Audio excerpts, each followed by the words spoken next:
तो पिटाई से आरएस यादव कहते हैं कि बेहोश हो गए थे और ये बड़ी बात नहीं है, हो सकता है कुछ भी। और इसके साथ ही एविडेंस के तौर पर कह रहे हैं कि वो पाजामा जिस पर ब्लड के निशान शायद कहीं रखा होगा, वो जैसे साइंटिफिक एविडेंस होता है, जैसे वो पजामा पीटने से जो है उसमें ब्लड आ गया था, तो वो पजामा भी हमने रखा हुआ है। और आरएस यादव कहते हैं कि उन्हें वहां पर अभय सिंह चौटाला ने 39 जूत मारे थे, 39 छित्तर।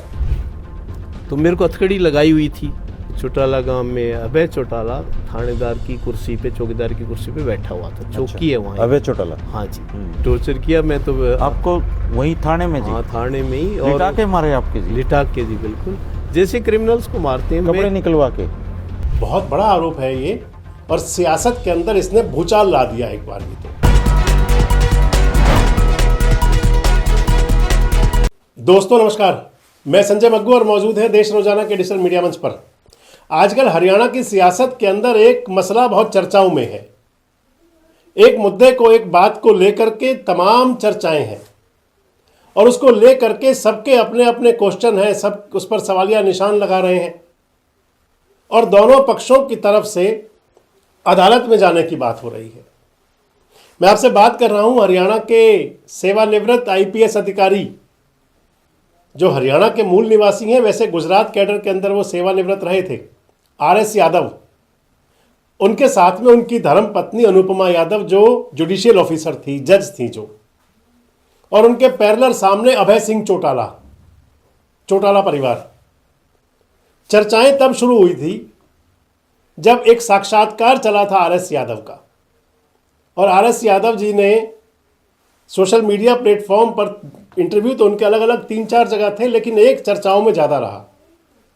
और उस साक्षात्कार के अंदर, उस इंटरव्यू में आरएस यादव ने कहा था कि उनको 22 साल पहले 2003 में एक उनके खिलाफ मुकदमा दर्ज हुआ था, और उस मुकदमे में उनको, मुकदमा तो दर्ज हुआ था जींद जिले में, ले जाया गया था उनको सिरसा की चौटाला चौकी में। और आरएस यादव कहते हैं कि उन्हें वहां पर अभय सिंह चौटाला ने 39 जूत मारे थे, 39 छित्तर। यहां से शुरू हुई थी सारी बात, इसको सुर्खियां मिलनी शुरू हुई। जब आरएस यादव का वो इंटरव्यू प्रसारित हुआ तो उसको लेकर के अलग अलग सबके सवाल थे, सब क्वेश्चन मार्क लगा रहे थे। वो क्वेश्चन मार्क सभी आज खड़े हैं वैसे के वैसे ही, और उनको और बड़ा कर दिया अभी ताजा एक और साक्षात्कार ने। आपको दिखाऊंगा, एक बार पहले तो आप वो देख लीजिए जो उन्होंने पहले साक्षात्कार में कहा था पॉलिटिक्स ऑफ गुरुकुल पर, कि उनको 39 छित्तर मारे गए। सुन लीजिए आप। तो मेरे को हथकड़ी लगाई हुई थी। चौटाला गांव में अभय चौटाला थानेदार की कुर्सी पे, चौकीदार की कुर्सी पे बैठा हुआ था। चौकी है वहाँ। अभय चौटाला? हाँ जी। तो उन्होंने खुद फिजिकली, जो पुलिस का छितर होता है वो रबड़ वाला, वो जूता छितर होता है, वो मिलो सजना लिखा। हाँ, उससे मुझे काफी टॉर्चर किया। मैं तो आपको वही थाने में जी? हाँ, थाने में ही। और लिटा के मारे आपके जी? लिटा के जी, बिल्कुल जैसे क्रिमिनल्स को मारते हैं। कपड़े निकलवा के? कपड़े तो नहीं निकाले थे। अच्छा। लेकिन जैसे अभय चौटाला ने खुद आपकी पिटाई की जी? चौटाला था, पुलिस मंजीत अलाव था, समयराम कौशिक था, और नीचे छोटे कांस्टेबल वगैरह थे। कितने मारे जी आपको? शायद मैं गिन रहा था वैसे। अच्छा। शायद 39 थे। 39 जूत? हाँ। बहुत पीड़ादायक होते हैं। बहुत पीड़ा था। तो इसमें आरएस यादव कह रहे हैं कि उन्होंने गिनती गिनी थी, गिने थे कि उनको 39 जूत लगे, अभय सिंह चौटाला ने मारे। बहुत बड़ा आरोप है, बहुत बड़ा आरोप है ये, और सियासत के अंदर इसने भूचाल ला दिया एक बार की। तो तमाम जो सोशल मीडिया इन्फ्लुएंसर हैं उनकी नज़र पड़नी शुरू हो गई सीधे आरएस यादव पर, इधर अभय चौटाला पर, अपनी अपनी बात बताने के लिए। इधर अभय सिंह चौटाला ने कहा कि उन पर जो आरोप लगाए गए हैं वो सब फर्जी हैं, बेबुनियाद हैं, 100 करोड़ रुपए की मानहानि का दावा करेंगे, ये अभय सिंह चौटाला ने कहा। आप ये भी सुन लीजिए। और वो लीगल नोटिस मैंने तैयार करवा दिया। 100 करोड़ का डिफेमेशन का केस डालूंगा। जिन्होंने इंटरव्यू किए उनको भी आना चाहिए, जो सोशल मीडिया पे चला रहे हैं इसको, उनको भी इससे सबक मिलेगा। और उस आरएस यादव या तो सार्वजनिक रूप से माफी मांगेगा, नहीं मांगेगा तो फिर कोर्ट में जाकर के फिर उसको ये सिद्ध करना पड़ेगा कि जो बात उसने कही है क्या वो सही है। तो अभय सिंह चौटाला ने कहा कि 100 करोड़ रुपए की मानहानि का दावा आरएस यादव और इसके साथ साथ उन लोगों पर भी जिन्होंने इस बात को बढ़ावा दिया, यानी कि सोशल मीडिया इन्फ्लुएंसर ही कह सकते हैं आप, जो लोग सम्मिलित रहे। अब दो चर्चाएं शुरू हो गई। एक तो आरएस यादव साहब का वो बयान जिसमें उन्होंने कहा कि उन्होंने गिनती गिनी 39-70 की, और दूसरा अभय सिंह चौटाला की 100 करोड़ रुपए के मानहानि की धमकी। अभी नोटिस तो गया नहीं, तो धमकी कहेंगे इसको, क्योंकि नोटिस उनको मिला नहीं। अभी पिछले दिनों आरएस यादव ने बताया। हम भी प्रयास करेंगे कि आरएस यादव साहब का एक साक्षात्कार करें। अगर हमारा उनसे संपर्क कभी नहीं हो पा रहा, कोशिश करेंगे कि उनसे बातचीत करके और आपके सामने और तथ्य भी लेके आए कुछ। लेकिन इसी बीच एक और साक्षात्कार एनजेपी मीडिया के साथ में उनका है रेवाड़ी से। पहले वाले में उन्होंने कहा कि 39 जूत मारे उन्होंने गिनती गिनी।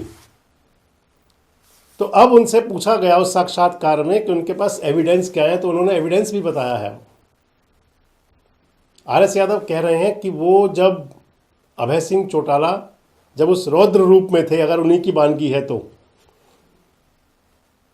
पिटाई से आरएस यादव कहते हैं कि बेहोश हो गए थे। और ये बड़ी बात नहीं है, हो सकता है कुछ भी। आरएस यादव कह रहे हैं कि वो पिटाई से बेहोश हो गए थे, और इसके साथ ही एविडेंस के तौर पर कह रहे हैं कि वो पाजामा जिस पर ब्लड के निशान शायद कहीं रखा होगा, वो ये बड़ी इस प्रकार की आप कह सकते हैं यादें होती हैं जिन्हें संजो के भी रखता है आदमी, और जाने कब इनकी जरूरत पड़े, कब काम आए बतौर एविडेंस। लेकिन आई मीन वो जो जैसे डॉक्यूमेंट्री ओरल एविडेंस होता है कि जिन लोगों ने जो मुझे ले गए फिर जो पीटते हुए देखा, उसको ओरल एविडेंस बोलते हैं। जी जी। फिर जैसे साइंटिफिक एविडेंस होता है, जैसे वो पजामा पीटने से जो है उसमें ब्लड आ गया था, तो वो पजामा भी हमने रखा हुआ है। लेकिन अच्छा, रखा है? हाँ जी, हाँ जी। लेकिन हमने उनका कोई जेल कराने का या वो कहे इस उद्देश्य से इंटरव्यू नहीं दिया। लेकिन अब बात, एक सवाल आता है, क्वेश्चन तो पहले से ही था कि आखिर कोई व्यक्ति कैसे गिन सकता है। और लेकिन अब आरएस यादव जी कह रहे हैं कि उस दौर में वो जो समय था वो उस पिटाई से बेहोश हो गए थे, लेकिन उसके बावजूद उनको याद है। खैर, अब इस पर और सवाल उठ रहे हैं कई प्रकार के।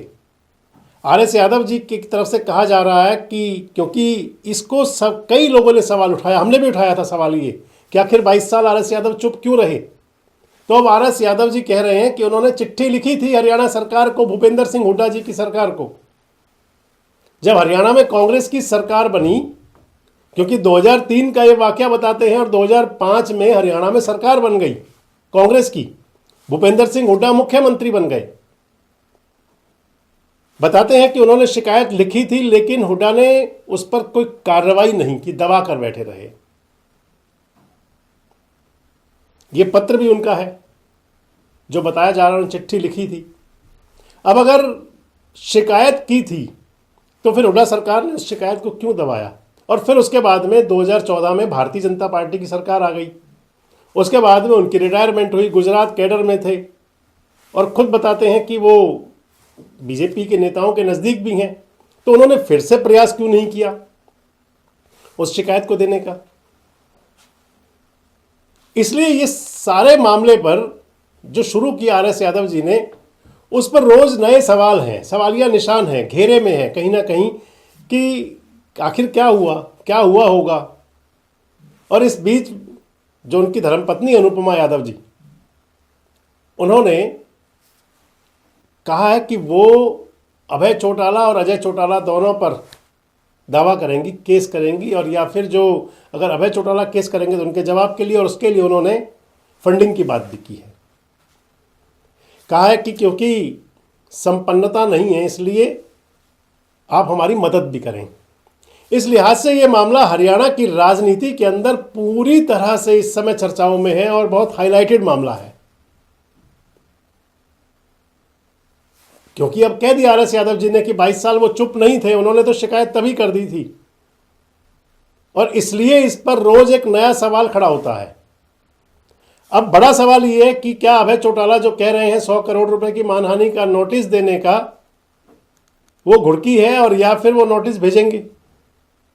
अगर नोटिस दिया जाता है किसी को तो उसके अंदर एक लास्ट में एक लिखा भी जाता है कि अगर आप बिना शर्त के आप माफ़ी मांग लें तो फिर इस बात को निपटा लिया जाए वहीं पर ही।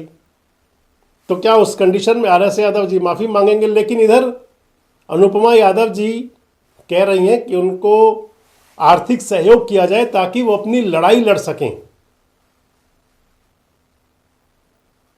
इस सारे मामले का आखिर राज है क्या? कैसे कैसे इसकी परतें खुलेंगी? और सबसे बड़ी बात वही आएगी कि इसका सारा टाइमिंग का जो इशू है, इस समय पर इस सारे मामले को क्या तूल दिया गया, क्या हवा दी गई, क्यों उठाया गया, इस सब के पीछे है क्या?